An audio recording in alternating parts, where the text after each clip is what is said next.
guess who just turned 25? And guess what's funny? 25.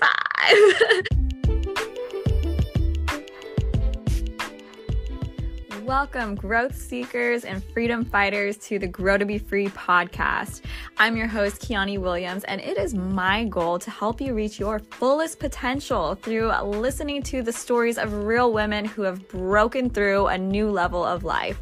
And so listen in and take notes, because you're going to learn so many practical and tangible tips to help you grow to your fullest potential in business and in life. So let's get to it. Hello, my growth seekers. I'm back. We're back. Season 2, episode 1. I am so stoked to share with you some things that I have learned throughout this hiatus. To be honest, I expected to have a whole slew of things done before we kicked off season 2, like a website done, like a whole list of content ideas. And I expected to have that done like at least midway through the hiatus. We were out for about like 1.5 to 2 months. But no, it was about last week and I was like, shoot, I have zero clue what I'm going to do. I do have a couple interviews already recorded. I do have a new test episode recorded as well that I'm still debating on if I want to publish or not. I think I might do a different version of it now. But it really wasn't until the last day and a half, that I really kind of got clarity on where I want to go with this podcast. And I'm so stoked to share some of these things with you over the next coming weeks. But today I do want to get into our first episode, where I will be sharing myself about what I learned going through a quarter-life crisis.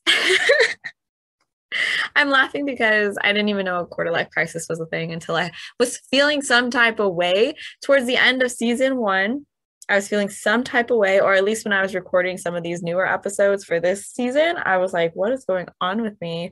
I was just feeling a lot of just low self-confidence. I was feeling lost. I was feeling like my life wasn't going the way I had planned. I was feeling like my life wasn't going to go according to plan. And I almost felt like I was slipping into complacency, which was taking a damper into my own self-confidence and my self-image.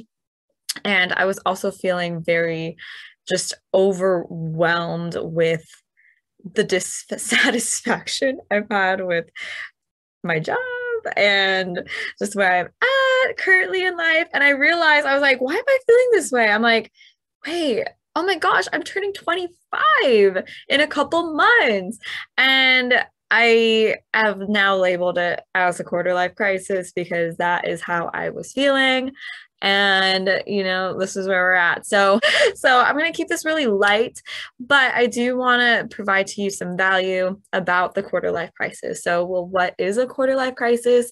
It is essentially something very similar to the midlife crisis, which a lot of people have heard about. It's basically a period of time where somebody is going through a bit of a mental blockage. They might be questioning the uncertainty that is going on in their life. They might have a lot of anxiety. They might slip into depression during those times.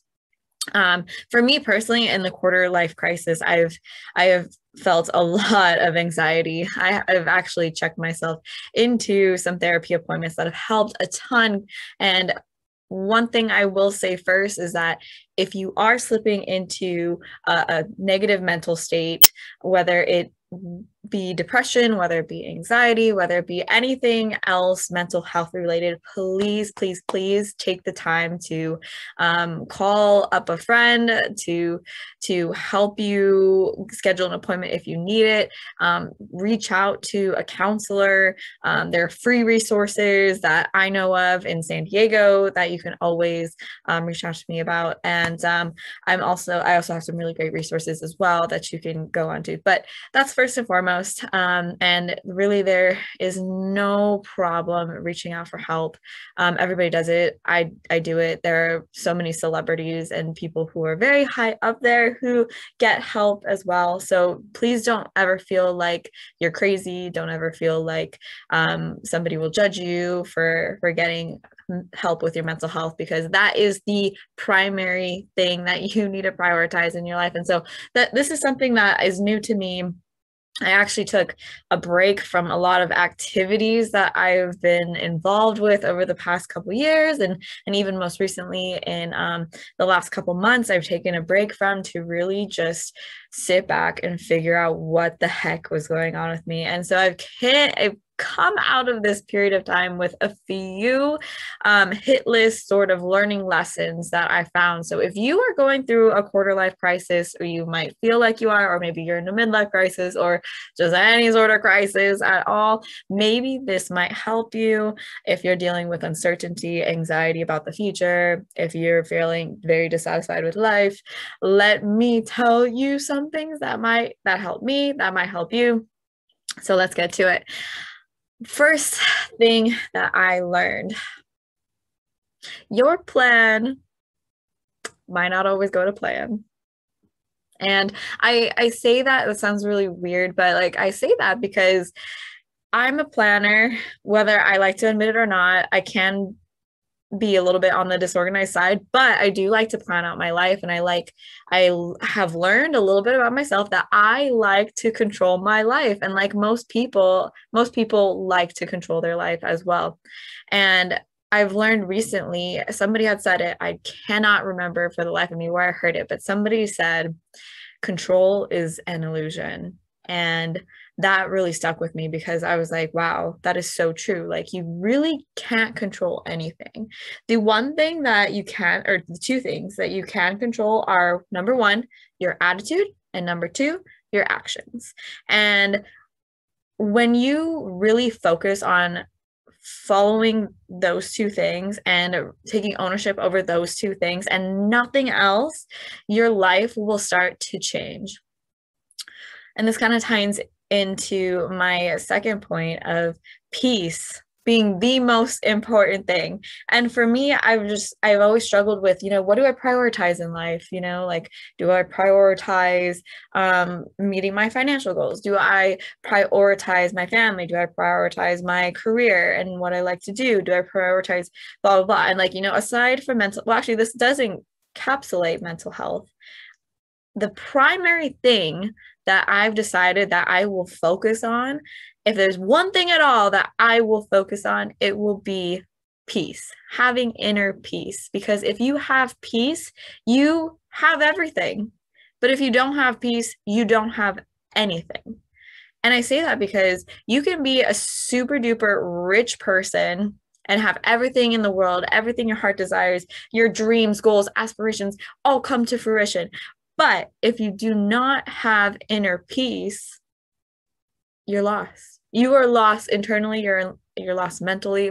You cannot fully experience all the things that you do have. And it's going to be very tough for you to really properly connect with the relationships you have in your life to maximize those. We'll talk about relationships in another episode. And on the flip side, if you could be a poor person and have absolutely nothing at all to your name, like be a complete nobody. But if you have peace, you will be so calm on the inside. You will be enjoying life to the absolute fullest experience possible. And you don't even need any of those things. That's something that I've learned for myself. And likewise, if you're a poor person and you don't have peace, like that, you're not really living. And if you're a rich person, you can also have peace. And in my opinion, that's the best option. So my goal now these days is to really just pursue peace, and it is the most important thing to me. I would say in general, I am a peaceful person. So I'm not too far off base from where I was at. But in terms of prioritization, I think I am setting my eyes on maintaining an inner peace throughout anything, because it could be up a good time, it could be down, a bad time. And if I have peace, I will be able to make it through it and really savor life. Like, because I've noticed, like, I just want to savor life. I just want to maximize my potential. I want to make a positive impact and the absolute best impact that I can make on the face of this planet and in my relationships and people around me. So in order to do that, I need to have peace. I need to have peace. So that's the second thing that I learned. Third thing that I have learned is being able to be flexible with myself. And I think more specifically, like having grace with myself. My therapist really helped me with this part by helping me to understand that I do tend to hold myself to a certain standard no matter what. And I tend to be inflexible. I'm like in two extremes. I'm like one way or the highway with like my goals and aspirations, or like how I do things. Like it's either going to be really good or like I'm not doing it at all. And I've gotten so much better with that in this podcast, in social media to an extent, in my work. I'm just like, okay, let's just do the best we can, like let's get it out. But I do find myself slipping into those moments where I am not I'm not accepting of when things aren't perfect. And we can all have that perfectionist mindset. However, my therapist challenged me and she said, you live life on two extremes, but in reality, life is best lived in the gray area. And I was like, whoa, the gray area? What do you mean? And she explained it being the area between the two extremes. Majority of life happens in the in-between. So my challenge to myself has been, how can you live life in the gray area? And what I found is that the gray area is the human experience. It's not good, it's not bad, it's in between. And hardly anything ever is 100% good or 100% bad. Therefore, it only makes sense that to fully, truly live the human experience, you have to embrace the middle. You have to embrace that gray area where, it might not be 100% one way or 100% the other way. And how I take that and apply that to my life is like, all right, I of course want to have a lot of really, really great times, a lot of really positive times, great memories, and, success and like awesomeness. But at the same time, I have to remember that I'm human. I'm human, and there is negativity. There are negative emotions. There is sadness. There are failures in life, and there are times where you're gonna have to start over brand new, and everything is counted as a human experience. Like I've lately been really meditating on that human experience idea where we are just people who are experiencing life in a certain way, and the way that you experience life and the way that I experience life is completely different. And we have our own truths that we can stick to. And I will talk about this in another episode more in depth about, being true to yourself and really how to figure that out. However, in this episode, I really want to highlight the fact that life happens in the gray area, and you have to be okay with that.